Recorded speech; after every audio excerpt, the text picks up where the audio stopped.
Kalingap Edu at VNC may binabalak? Kalingap Rob nagulat? Pabor kaya sila nito? Ito na nga ba? Magandang araw mga kakalingap. Welcome back dito sa Kuya Erzes, ang tambayan ng mga solid supporters ng Kalingap family. Siyempre, bago tayo magsimula, binabati muna natin ang ama ng mga kalingap, si Kuya Val Santos Matubang at ang ating napakabuting idol Kalingap Rob na patuloy na nagbibigay inspirasyon at tulong sa mga nangangailangan. Ngayon mga idol, ito ang mainit na usapan. Kalingap Edu at VNC may binabalak. Kalingap Rob nagulat. Pabor kaya sila nito? Ito na nga ba? Oo mga ka-airs, may napapabalitang plano sina Kalingap Edu at VNC at hindi ito simpleng plano lang. Balak daw nilang magtayo ng negosyo.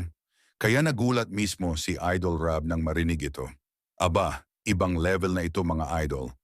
Mukhang ito na nga ang simula ng bagong yugto ng EDSI Tandem. Muli nating masaksihan ang storya nila Edu at VNC sa kanilang ikalawang month series sa Kalingap. Please watch this. Ganda dito, no? Ganda ng itong transient na to. Flash resort. Ganda ng business nila yung sana. Isip bumabinsan gumawa ng parang negosyo. Oo. Kagaya nito. Siyempre. Kahit sino man siguro makakaisip ng ganun. Ano bang business mo ngayon? Ngayon, Hmm. sa tindahan. Business. Tapos, yun lang, sa tindahan. Mga business, pinagkakabalahan. Siyempre yung pag-aaral mo na. Pero kung magkaka-business siguro ako, ang pangalan, EDSI, yung may EDSI. Wow. Fancy. Grabe. Sabagay. Ang ganda nga yun. Para kahit paano kilala. Ano maganda sa inyo yung kainan, no? EDSI. Kainan ng EDSI. EDSI log. Maganda yun. Ang birang EDSI. Kung tutuusin mga idol, nakakatuwang makita kung paano nagmamature sina Edu at VNC. Hindi lang content o kilig ang focus nila ngayon, kundi pang matagalang plano na may kabutihang dala. Balak daw nilang magsimula ng maliit na negosyo na pwedeng makatulong din sa mga beneficiaries ng Kalingap at maging inspirasyon sa iba pang kabataan. Kaya nang marinig ito ni Kalingap Rob, halatang nagulat pero kita rin sa mukha niya yung pride at suporta. Tama yan. Habang bata ka pa, matuto ka na agad ng mga ganyang kaisipan. Meron ka naman nung nakaraan, yung sa ano mo, yung fudge mo ba? Yung nasa Kirapon. Yung sa Nakakatawa nga eh. Palaman.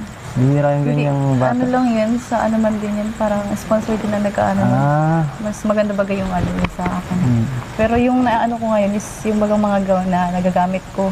Alam Yung ko. mga naiipon baga ko. Alam mo na ba kayo? Alam mo. Kasi hindi lang sila artista sa vlog, may puso para sa pagbabago. Ngayon, trending sa mga comment section ang tanong, pabor kaya ang EDSI supporters dito? At base sa mga reaksyon, mukhang oo. Dahil para sa kanila, ito ang simula ng bagong direksyon ni Edu at VNC. Ito na nga ba ang simula ng pagbabago ng EDSI? Abangan pa natin yan dito lang sa Kuya Erz. At ayan mga idol, grabe no? Nakaka-inspire talaga ang plano ni Kalingap Edu at VNC.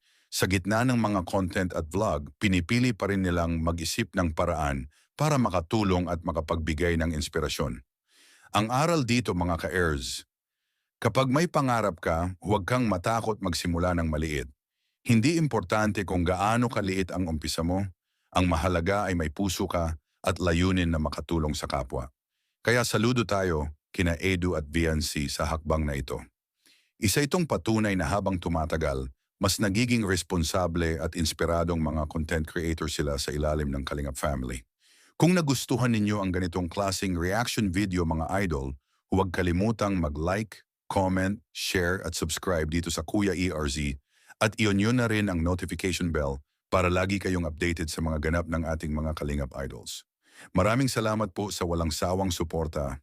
To God be all the glory.